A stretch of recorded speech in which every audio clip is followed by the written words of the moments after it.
Hello student, welcome to my YouTube channel Reaction Concept. So today in this video we will discuss about different crystal system depending upon that we have classified depending upon the different size of unit cell. Okay, আমি আগৰ ক্লাছত কি পঢ়িছো যে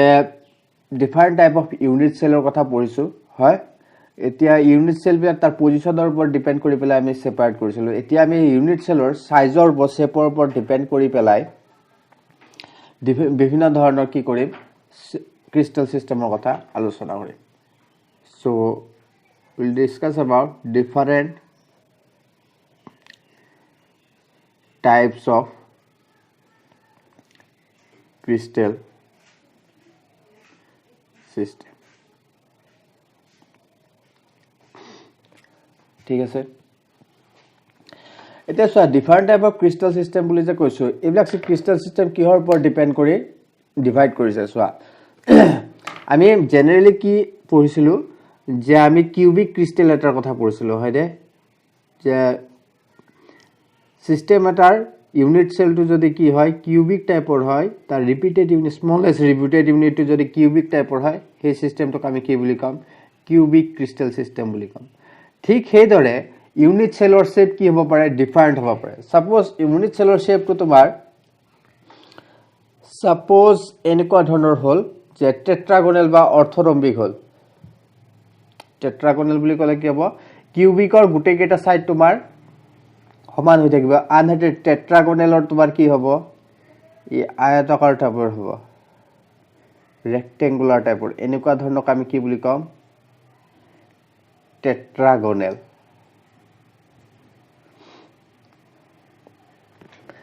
টেট্ৰাগোনাল unit cell গতিকে এনেকুৱা ধৰণৰ unit cell যদি থাকে ক্ৰিস্টাল এটাত তেনে হলে হে ক্ৰিস্টাল সিস্টেমটোক আমি কি বুলি কম টেট্ৰাগোনাল ক্ৰিস্টাল সিস্টেম বুলি কম গতিকে ইউনিট সেলৰ শেপৰ ওপৰত ডিপেন্ড কৰি পেলাই ডিফাৰেন্ট টাইপৰ ক্ৰিস্টাল হমক আমি কি কৰিব পাৰো ক্লাসিফাই কৰিব পাৰো যেহেতু প্ৰত্যেক ক্ৰিস্টালতে তাৰ ইউনিট সেলৰ কি থাকে ডিফাৰেন্স থাকে সাপোজ কোনবা এটা ক্ৰিস্টালত তোমাৰ কিউবিক ইউনিট সেল থাকিব আনহাতে আন এটা ক্ৰিস্টালত তোমাৰ কি থাকিব টেট্ৰাগোনাল থাকিব কিছুমান অৰ্থৰম্বিক হেক্সাগোনাল এনেকুৱা টাইপৰ কি থাকিব পাৰে ইউনিট সেল থাকিব পাৰে গতিকে ইউনিট সেলৰ শেপৰ ওপৰত ডিপেন্ড কৰি পেলাই আমি ক্ৰিস্টাল হমক কি কৰিব পাৰো ডিফাৰেন্ট ক্ৰিস্টাল সিস্টেমত ক্লাসিফাই কৰিব পাৰো এনে ধৰণে যেতিয়া আমি ক্লাসিফাই কৰো তেতিয়া হলে আমি কি পাম ক্রিস্টাল সিস্টেমত সাতটা ক্রিস্টাল সিস্টেম পাম হেকেটাক আমি কি বুলি কম 7 ক্রিস্টাল সিস্টেম বুলি কও মানে কি তাত সাতটা তেনেকুৱা ধৰণৰ ক্ৰিস্টাল সিস্টেম সাত প্ৰকাৰৰ ইউনিট সেল আমি পাম গতিকে এই 7 ক্ৰিস্টাল সিস্টেমক আমি এটা ধুনিয়া ট্ৰিক্সৰ দ্বাৰা কি কৰিব পাৰো মনত ৰাখিব পাৰো সাতটা নাম হেতু হৈছে তোমাৰ নামটো তোমালকে মনত ৰাখিবা এটো নিউমনিক বুলি কয় এই নিউমনিকটো তোমালকে মনত ৰাখিবা কিউ টয় অফ মাদাৰ বুলি কয় ইয়াক ঠিক আছে গতিকে কিউটৰ পৰা কি আহিব তোমাৰ কিউবিক ইয়াৰ পৰা তোমাৰ কি হ'ব টেট্ৰাগোনাল ওৰ পৰা কি আহিব তোমাৰ অৰ্থগোনাল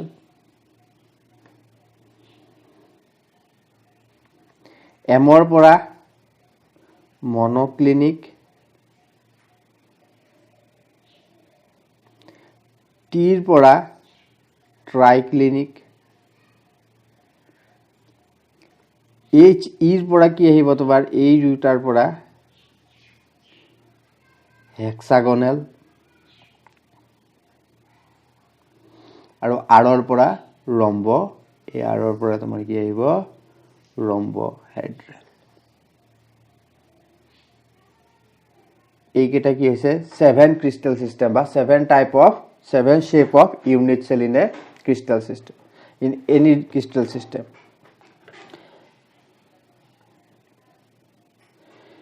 এতিয়া এই গুটে কেটা কি পালো কিউবিক টেট্ৰাগোনাল অৰ্থগোনাল মনোক্লিনিক ট্ৰাইক্লিনিক হেক্সাগোনাল আৰু rhombohedral এই গুটে কেটা শেপত এতিয়া তোমাৰ যিকেটা আমি কি পাইছিলো ইউনিট সেলৰ কাৰণে ক্যাৰেক্টাৰিস্টিক পাইছিলো কি এ বি আৰু সি আলফা বিটা আৰু গামা একেটা কি এজ লেংথ আৰু angle between the edge length alpha beta এইকেইটাৰ কাৰণে আলফা বিটাৰ ভ্যালুবিলাক কি হ'ব ডিফাৰেন্ট হ'ব এতিয়া আমি চাম ইহতৰ মাজৰ আলফা বিটাৰ ভ্যালুবিলাক কেনে ধৰণৰ হ'ব প্ৰথমতে আমি চাম কি এজ লেংথ তোমালোকে এইকেইটা পাৰিলে মনত ৰাখিবা এ বি সি কেইটা তোমাৰ কিউবিকৰ কাৰণে a equal to b equal to c আৰু টেট্ৰাগনেলৰ কাৰণে তোমাৰ a equal to b but it is not equal to c ঠিক সেইদৰে অৰ্থগনেল মনোক্লিনিক ট্ৰাইক্লিনিক আৰু হেক্সাগনেলৰ কাৰণে এই চাৰিটাৰ কাৰণে তোমাৰ a is not equal to b not equal to c আনহাতে ৰম্বহেড্ৰেলৰ কাৰণে a equal to b equal to সি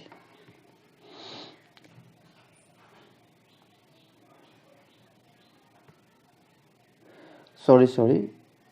ইয়াত তোমাৰ হেক্সাগনেলৰ কাৰণে কি হ'ব তোমাৰ a equal to b equal to not equal to c এই তিনিটাৰ কাৰণে গোটেইকেইটা বাহু কি হ'ব আনইকুৱেল আনহাতে হেক্সাগনেলৰ কাৰণে কি হ'ব তোমাৰ এটা বাহু আনইকুৱেল ঠিক সেইদৰে ৰিলেশ্যন বিটুইন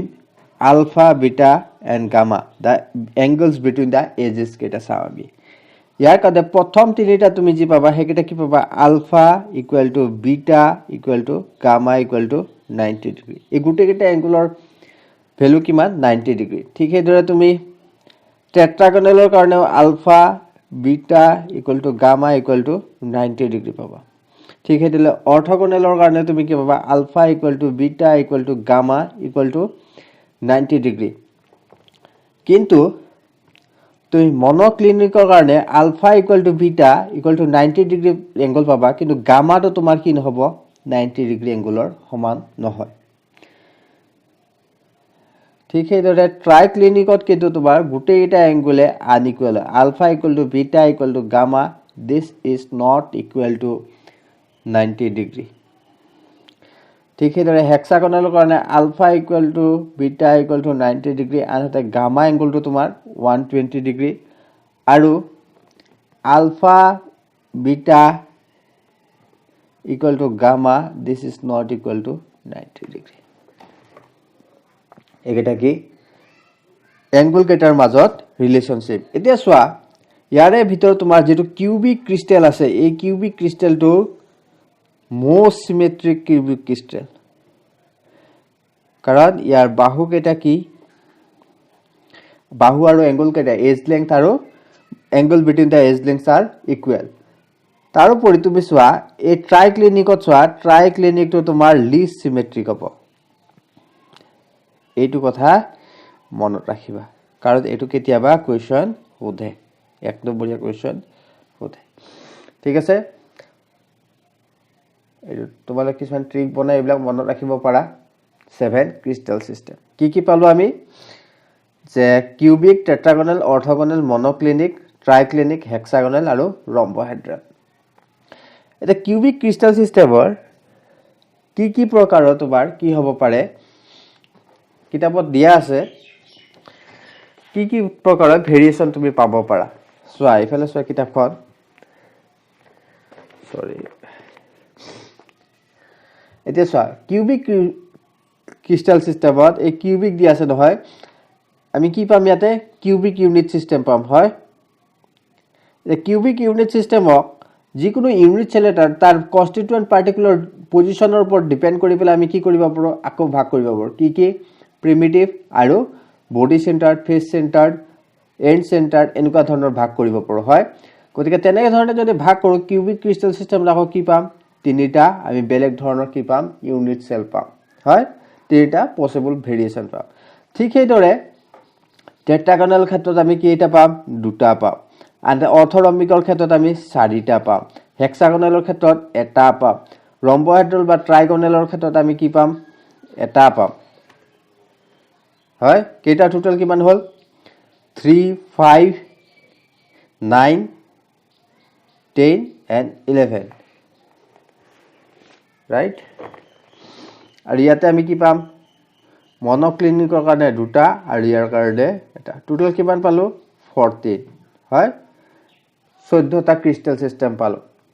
গুটে কেটা ভেৰিয়েশন আমি কনসিডাৰ কৰি পেলাই এই গুটে কেটা 14টা সিস্টেমক আমি কি বুলি কম 14 ব্ৰেভেজ লেটিস বুলি কয় এতিয়া তোমালোকৰ কেতিয়াবা কনফিউজন হয় যে ব্ৰেভেজ লেটিস আৰু 7 ক্ৰিষ্টেল সিস্টেমৰ মাজত পাৰ্থক্য কি গুটে কেটাক আমি কনসিডাৰ কৰিলে হেতু কি বুলি কব ব্ৰেভেজ লেটিস আৰু just unit cell to shape of unit cell যদি তুমি কি কৰা কনসিডাৰ কৰা হেকেটাক আমি কি বুলি কম 7 ক্ৰিষ্টেল সিস্টেম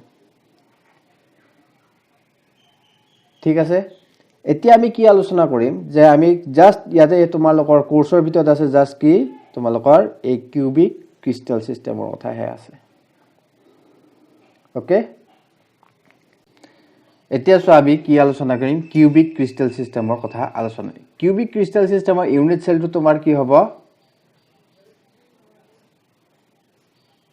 কি এটা কিউব বৰ্ড কিউব মানে জানা যাৰ গুটে কেটা বাহু কি হ'ব a = b = c হয় ইয়াৰ ভলিউম কি হ'ব a কিউব বা b কিউব বা c কিউব বুলি তোমালোকে লিখিব পাৰা হয় এতিয়া চোৱা কিউবিক ক্ৰিষ্টেল সিস্টেমৰ তোমাৰ কিউব এটাৰ কেটা ফেজ থাকে 8টা ইয়াত কি থাকিব তোমাৰ 6টা তোমাৰ ফেজ থাকিব 8 কৰ্নাৰ্স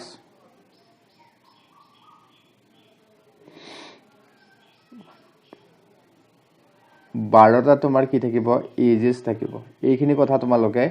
মনত ৰাখিব লাগে কেটা কৰ্নাৰ 8টা কৰ্নাৰ 6টা ফেজ আৰু 12টা এজেস থাকে এই কথাটো তোমালোকে মনত ৰাখিবা গতিকে এতিয়া চোৱা বেলেগ এটা কথা এটা আলোচনা কৰি আমি ইয়াতে যে মই টপিকটো লিখি দিছো contribution of constituent particle in different position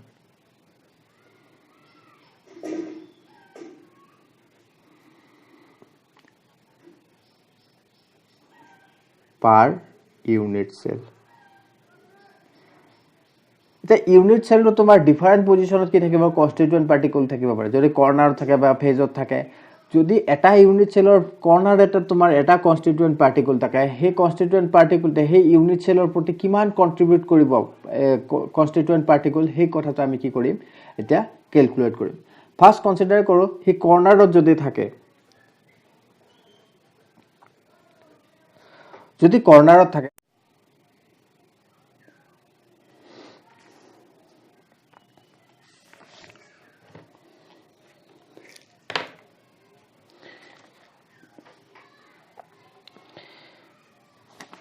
So আমি কি কনসিডার করছো যে কনস্টিটিউয়েন্ট পার্টিকল বিলা কোড আছে কর্নারত আছে যদি কনস্টিটিউয়েন্ট পার্টিকল বিলা কর্নারত থাকে তেনহলে এটা কর্নারত থকা কনস্টিটিউয়েন্ট পার্টিকলটো কেইটা ইউনিট সেলৰ লগত অ্যাটাচ হৈ থাকিব ইয়াতে সোৱা মই ইয়াতে এটা লেয়াৰ কি কৰিছো জাস্ট কনসিডাৰ কৰিছো এটা লেয়াৰ কনসিডাৰ কৰিলে সোৱা এটা কৰ্নাৰ সদায় কি আন এটা লেয়াৰত আন চাৰিটা কিউবিক ইউনিট সেলৰ আন চাৰিটা কৰ্নাৰৰ লগত কি হৈ থাকে অ্যাটাচ হৈ থাকে যদিহে গতিকে hey কৰ্নাৰত থকা যেটো কনস্টিটিউয়েন্ট পাৰ্টিকল আছে হে কনস্টিটিউয়েন্ট পাৰ্টিকল আন চাৰিটাৰ লগত কি হৈ থাকিব অ্যাটাচ হৈ থাকিব গতিকে হে আন চাৰিটাকো হি নিজৰ নিজৰ ফালৰ পৰা কি দিব ভাগ দিব ঠিক আছে এই চাৰিটা আন চাৰিটাৰ লগত কি কৰিব ভগাই লব এটো আমি এটা লেয়াৰ কনসিডাৰ কৰো ইয়াৰ ওপৰ ঠিক হেতৰা আৰু চাৰিটা থাকিব হয় ইয়াৰ ওপৰ আৰু চাৰিটা কি থাকিব এটো 3 ডাইমেনশনাল মই আগতে কৈছো 3 ডাইমেনশনাল ষ্ট্ৰাকচাৰ হয় তোমালকে ইমাজিন কৰিব পাৰিব লাগিব ষ্ট্ৰাকচাৰবোৰ গতি ইয়াৰ ওপৰটো আৰু এটা কি থাকিব চাৰিটা তোমাৰ কিউবিক ইউনিট সেল থাকিব গতিকে টোটাল কিমান হ'ব 8টা হ'ব মানে কি এটা কৰ্নাৰত এটা ইউনিট সেল এটা কৰ্নাৰত যদি কি থাকে এটা কনস্টিটিউয়েন্ট পাৰ্টিকল থাকে হে কৰ্নাৰটোৰ লগত আৰু 8টা কৰ্নাৰ কি হৈ থাকে অ্যাটাচ হৈ থাকে গতিকে এটা কনস্টিটিউয়েন্ট পাৰ্টিকলে 8টা লগত কি কৰিব 8টা ইউনিট সেলৰ লগত ভাগ কৰি ল'ব ঠিক আছে গতিকে আমি এতিয়া চাও যদি হে কৰ্নাৰত কি থাকে এটা কনস্টিটিউয়েন্ট পাৰ্টিকল থাকে হে কনস্টিটিউয়েন্ট পাৰ্টিকলটো হে ক্ৰিষ্টেল সিস্টেমত কিমান কন্ট্ৰিবিউশন কৰিব 8 corners কিমান পাৰ্টিকল থাকিব 1 পাৰ্টিকল গতিকে এটা কৰ্নাৰত কিমান থাকিব 1/8 পাৰ্টিকল বুজি পাইছা যদিহে কৰ্নাৰত এতিয়া আমি কি বুজিলো যদিহে কিউবিক ক্ৰিষ্টেলৰ কৰ্নাৰত কি থাকে তোমাৰ এটা পাৰ্টিকল থাকে সেই এটা ইউনিট সেলৰ প্ৰতি তাৰ কিমান কন্ট্ৰিবিউশন হ'ব 1/8 বুজি পাইছা ঠিক সেইদৰে আমি সেকেন্ড কি চাম আমি সেকেন্ড কনসিডাৰ কৰিম এইজ এইজ মানে তোমালোকে জানা এতিয়া চোৱা এইজ বুলি কনসিডাৰ কৰিলে তুমি ইয়াতে এটো এইজ বুলি কনসিডাৰ কৰিবা এটোকে এইজ বুলি কনসিডাৰ কৰা গতিকে পাৰ্টিকল এটা যদি এইজত থাকে ইয়াতে চোৱা এটো এটা এইজ এটা হয় এটো মাজেদি যেটো লাইন গৈছে হেতু এটা কি এইজ ইয়াত যদি এটা পাৰ্টিকল থাকে এই পাৰ্টিকলটো কেইটা ইউনিট সেলৰ লগত ভাগ হৈ থাকিব 4টা ইউনিট সেলৰ লগত ভাগ হৈ থাকিব গুটেই কেইটা ইউনিট সেলৰ এই পাৰ্টিকলটো কি কৰিব সমানে ভাগ কৰি দিব যেহেতু 4টা লগত ভাগ হৈ আছে এটা পাৰ্টিকল এটা ইউনিট সেলকে কিমান দিব 1/4 contribution to 1 unit cell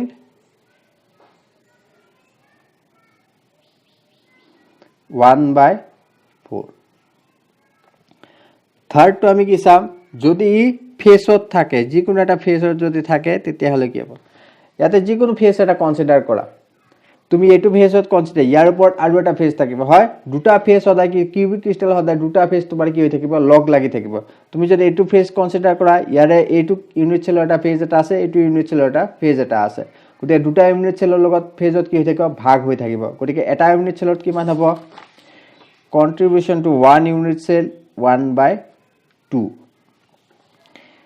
4 to সোয়া যদি হে ইয়াৰ বডি সেন্টাৰড হৈ থাকে সাপোজ এটা ইউনিট সেলৰ একেবাৰে মাঝ ভাগত তোমাৰ কি আছে এটো এটা ইউনিট সেল কনসিডাৰ কৰিছা হয় এইটো এটা ইউনিট সেল গতিকে ইয়াৰ মাঝ ভাগত যদি এটা কনসিডাৰ কৰিছা হি জাস্ট এটা ইউনিট সেলৰ লগতে কি হৈ থাকিব কন্টেইন হৈ থাকিব গতিকে এটা ইউনিট সেলৰ কাৰণে এটা কন্ট্ৰিবিউশন কিমান হ'ব 1 contribution to 1 unit cell is equal to 1 তাৰপিছত লাস্ট কি আছে অল্টাৰনেটিভ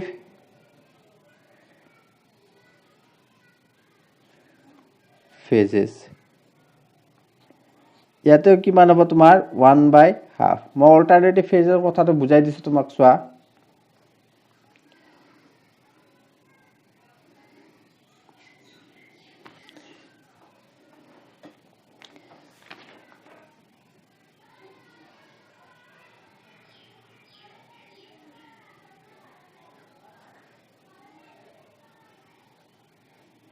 ইয়াত অল্টাৰনেটিভ ফেজ কোন কেখন এই দুখন তো তুমি এখন ফেজ কনসিডাৰ কৰা তাৰ অল্টাৰনেটিভ ফেজ এখন হ'ব গতিকে ইয়াতে কি কৈছে যে অল্টাৰনেটিভ ফেজত কিমান থাকিব ইয়াতে যদি তুমি কিমান কনসিডাৰ কৰা এটা কনসিডাৰ কৰা তেনেহলে তুমি আনটোত কি কনসিডাৰ কৰিব নোৱাৰা ঠিক এদৰে এইখন যদি কনসিডাৰ কৰা ইয়াৰ অল্টাৰনেটিভ ফেজ কিমান হ'ব এইখন হ'ব ইয়াতে এটা তুমি এটম কনসিডাৰ কৰিলে ইয়াতে কনসিডাৰ কৰবে ঠিক এদৰে সমুখৰ যিখন ফেজ আছে তাৰ পিছফালে যিখন ফেজ আছে সেই দুখন কি হ'ব অল্টাৰনেটিভ হ'ব তাত যদি তুমি কি কৰা এটা কনসিডাৰ কৰা আনটো তুমি কনসিডাৰ কৰিব নোৱাৰা গতিকে অল্টাৰনেটিভ ফেজত তোমাৰ কি হ'ব হাফ হ'ব কাৰণ কি দুখনৰ ভিতৰত এটা পাৰ্টিকল থাকে বুজি পাইছা সেইকাৰণে ইয়াৰ হাফ কন্ট্ৰিবিউশন হ'ব পিছত বুজি নাপালে মই ভালদৰে বুজাই দিম গতিকে ষ্টুডেন্ট আজি এখিনি আছিল তোমালোকে এখিনি ভালদৰে চাবা ক্ৰিস্টাল সিস্টেম 7 ক্ৰিস্টাল সিস্টেম কি তাৰ কন্ট্ৰিবিউশন ব্ল্যাক কেনে ধৰণে উলিয়াব লাগে এই স্ট্ৰাকচাৰটো তুমি আকৌ এবাৰ আঁকি চাবা নিজৰ ঘৰত ঠিক আছে এই স্ট্ৰাকচাৰটো আঁকি পেলাই তুমি নিজে এটা স্কিল এটা ডেভেলপ কৰি লবা যাতে সোনকালে আঁকিবা ইমিডিয়েটলি তুমি কি কৰিব পাৰা ইমাজিন কৰিব পাৰা গতিকে আজিলৈকে এখিনিতে এৰিছো আৰু তোমালোকে 7 ক্ৰিস্টাল সিস্টেম আৰু 14 প্ৰিভিয়াছলিটিছৰ এটা তোমালোকে কি কৰিবা পেপাৰ কাটিং এটা বনাবা বনাই পেলাই তোমালোকে টেবুলৰ আগত থৈ দিবা I hope guys তোমালোকে গুটেইখিনি বুজি পাইছা যদি কিবা বুজি নোপোৱা আছে তেনেহলে কমেন্ট বক্সত ড্ৰপ কৰিবা কমেন্ট এটা ড্ৰপ কৰিবা আৰু যদি চেনেলটো নতুন হয় তেনে চেনেলটো সাবস্ক্ৰাইব কৰি দিবা লগতে কি কৰিবা নটিফিকেশনৰ বেলটো